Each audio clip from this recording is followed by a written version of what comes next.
ज्वालामुखी, आप ये समझिए कि आज जिस स्तर पर मैं सुबह उठा हूँ, मुझे सड़कों पर ट्रैफिक दिखा है, लोगों की गाड़ी चलते हुए दिखे हैं, लोग अपने घरों की ओर जा रहे हैं, लेकिन एक ऐसा ज्वालामुखी है जब ये नहीं पता कि वहां पर कहाँ लावा फूटेगा। मैं इस समय ढाकेश्वरी मंदिर में हूँ। ये आस्था का प्रतीक है हिंदुओं का कि दक्षिण से लेकर के पूरा पश्चिम उत्तर तक जो हिंदू हैं वो यहाँ आते हैं। यही की शक्ति उन्हें एकजुट रखती है और ये शक्ति देती है कि जो पिछले 1.5 सालों में उन्होंने झेला है। यहाँ भी अगर आप देखेंगे नेहा, तो दीपू दास की के लिए मांग, न्याय की मांग करते हुए पोस्टर यहाँ लगाए। यहाँ पर प्रोटेस्ट हो रहे हैं, पूरे बांग्लादेश के अलग अलग इलाकों में लगातार प्रोटेस्ट हो रहे हैं। और इसीलिए जो भी यहाँ पर आ रहा है, और इसके साथ ही, क्योंकि ऐसा नहीं, आपने पहले देखा था कि उत्सव उत्सव मंडल करके एक लड़का था, मुझे सितंबर की वो घटना याद आती है जब उत्सव मंडल था, उत्सव मंडल को लिंच कर लिया गया। उत्सव मंडल के बाद सितंबर से लेकर के आज दिसंबर है, तब एक साथ जो है दीपू दास के साथ हो रहा है, और ये कई इलाकों में हो रहा है। लेकिन इन सब के बीच ये भी है कि दरअसल दबाव जो है वो वैश्विक दबाव पड़ा, डॉक्टर यूनुस प्रशासन पर जब वैश्विक दबाव पड़ा, तब उसके बाद उन्होंने जांच कमेटी बिठाई, जांच बैठी है।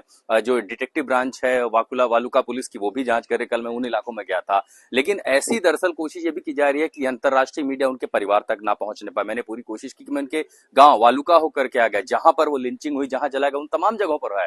लेकिन कुछ भी कोशिश करके उस गांव तक पहुंचना बहुत मुश्किल था। तो अब ये भी कोशिश हो जाए कि किसी तरह इस पर पानी डाला जाए। अब पूरी सरकार व्यस्तता दिखा रही है कि जो है तारिक आ रहे हैं, तो तारिक के लिए, सारी तारिक रहमान के लिए तैयारियों में सारी व्यवस्था लगा दी गई है। तो पूरी कोशिश ये हो जा रही है कि इस पूरे मसले को हटा करके ध्यान राजनीतिक घटनाओं पर चला जाए। लेकिन हिंसा का आलम ऐसा है, विरोध प्रदर्शन का आलम ऐसा है कि जगह जगह फैक्शन लड़ रहे हैं। छात्र जो युवा है वो खड़े हो रहे हैं कि कट्टरपंथी मॉब वायलेंस को रोकना जरूरी है, वरना ये वो बांग्लादेश नहीं है जिसकी उम्मीद हमने जुलाई अपराइजिंग में देखी थी। तो इन सब के बीच में अगर कहूं कि एक शब्द समझ में आता, वो है ये कि बांग्लादेश इस समय एक वॉल्केनो पे बैठा है। कब कहां क्या होगा ये कोई नहीं जानता।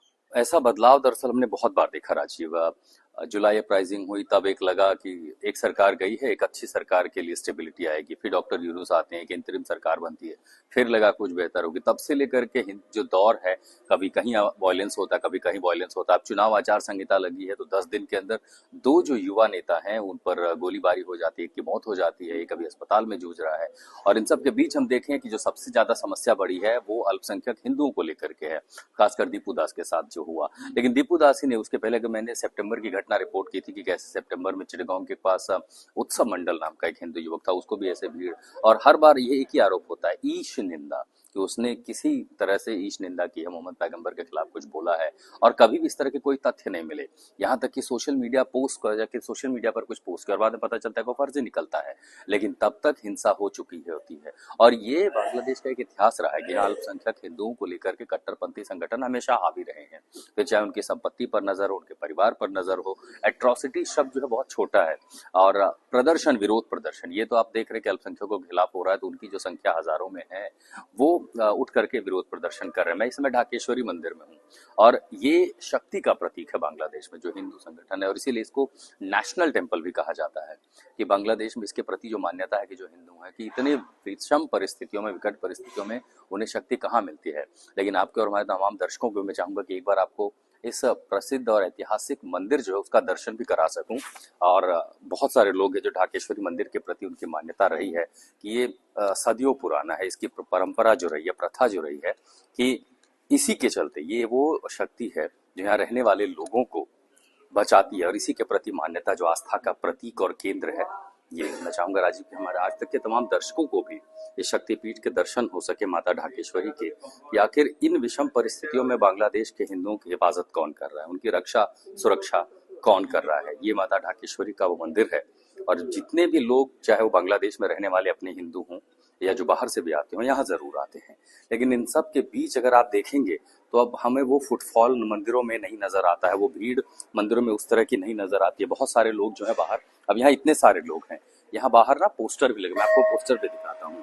कल ही यहाँ पर विरोध प्रदर्शन मार्च हो रहा था, कैंडल जलाई गई थी, और वो इसलिए कि न्याय की गुहार करने के लिए। लेकिन न्याय की गुहार में आवाज दब नहीं पाती है। देखिए, यहाँ पर दीपू दास के लिए इंसाफ की मांग करते हुए पोस्टर भी लगे हैं। ये दीपू दास के पोस्टर्स हैं उसके समर्थन में। और इसी मंदिर में 21 दिसंबर को 6 बजे जो है स्पेशल प्रेयर रखा गया था, प्रार्थना सभा रखी गई थी। लेकिन इन प्रार्थना सभाओं के इतर से क्या इसका असर पुलिस प्रशासन इन सब पे पड़ता है? ये देखिए, ढाकेश्वरी मंदिर का ये प्रांगण है, लेकिन इसका असर कितना होता है, क्योंकि ऐसी घटनाओं में हमने कभी रुकते हुए तो नहीं देखा। खैर ये एक तरफ का हिस्सा है। दूसरी तरफ जो घटना है वो हिंसा की है, कानून व्यवस्था धराशायी होने की है। अब पूरी प्रशासन है जो वो व्यस्त हो गई है, क्योंकि तारिक रहमान को आना है 25 तारीख को।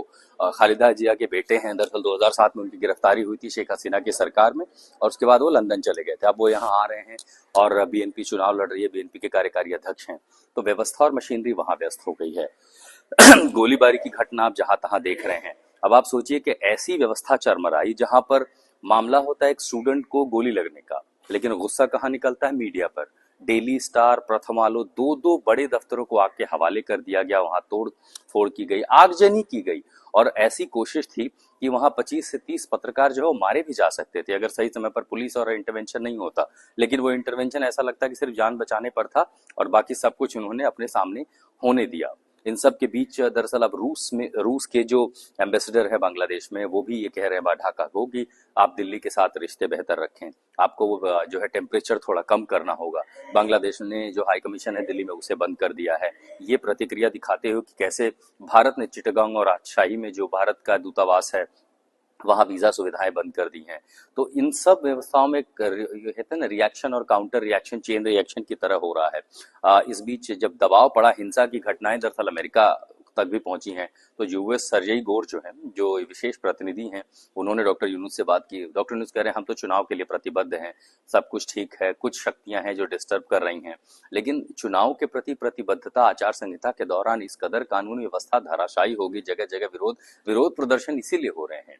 छात्र अलग हैं, युवा अलग हैं, चरमपंथी संगठन अलग अपनी मांग लेकर के बैठ रहे हैं, और इन सब के बीच कई सारे ऐसे तत्व हैं जो भारत विरोधी प्रोपेगेंडा लेकर के बांग्लादेश में आग सुलगाने की कोशिश कर रहे हैं, माहौल खड़ा कर रहे हैं। और बहुत सारे लोग ऐसे भी हैं जो चाहते हैं कि चुनाव ना हो,